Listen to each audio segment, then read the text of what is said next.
Hi, Lisa K. Donner here for Liberty Nation. And with me today is our Red State Specialist, Sarah Cowgill. Hi, Sarah. Hey, Lisa, how are things in the swamp? Hot and sticky, as you would say. 90 degrees and rocking here. How about you guys? We're on our 75th day of the month of July, 90 and sticky. Well, we're here today to talk about gender-neutral Barbie dolls. You had a story this week that was quite popular, very popular. And so what's going on with Barbie?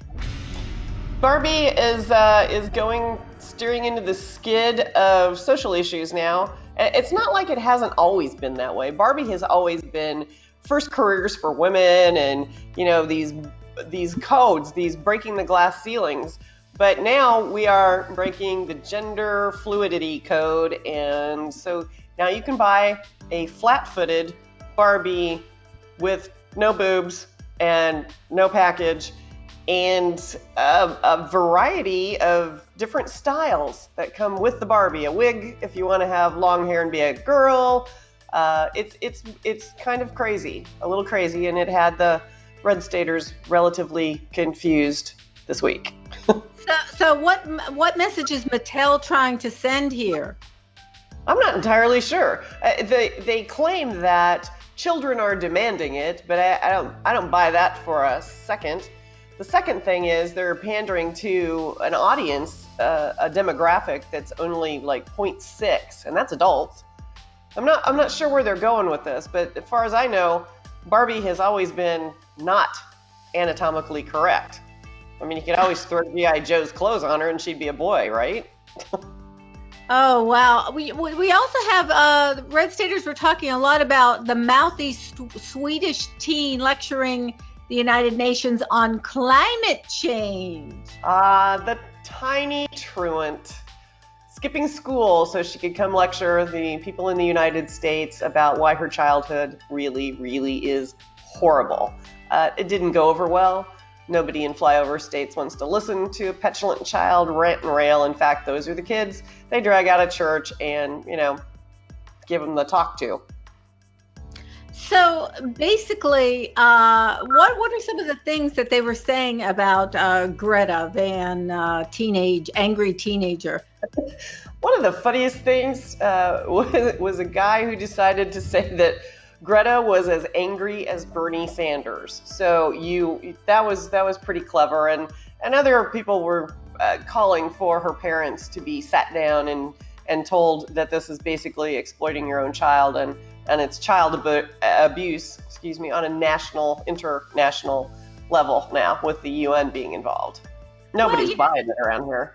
Yeah, that's interesting because this week I wrote an article about Antifa, and there it was in plain sight. Little Miss Greta with Mommy and Daddy all wearing Antifa All-Star t-shirts. Yeah. Such a nice group. I would love them as neighbors, you know.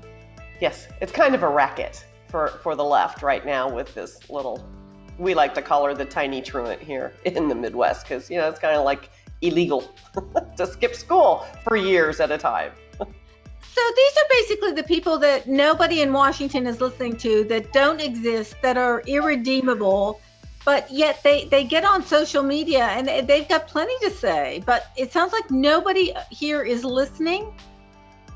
I don't think so. I think they continue to ignore the flyover states. Anything between the Appalachians and the Rockies is just kind of poo-pooed as we don't really care. They're not a giant demographic. They're just the people that go to the polls and vote and put food on your table and all that. But, you know, they don't really care about that right now. They just are pandering to get votes. So when Red Staters speak, and they have finally had enough, and I think 2016 was we've finally had enough, they're all over social media. They're not being quiet. They're not being polite. They are weighing in on every issue that comes up now. Yeah, it's really interesting because I think this is the reason behind the push on the left to get rid of the Electoral College. Oh, yeah. I mean, because they can control the country if they just have LA and New York City voting pretty much, and everybody else's would be discounted.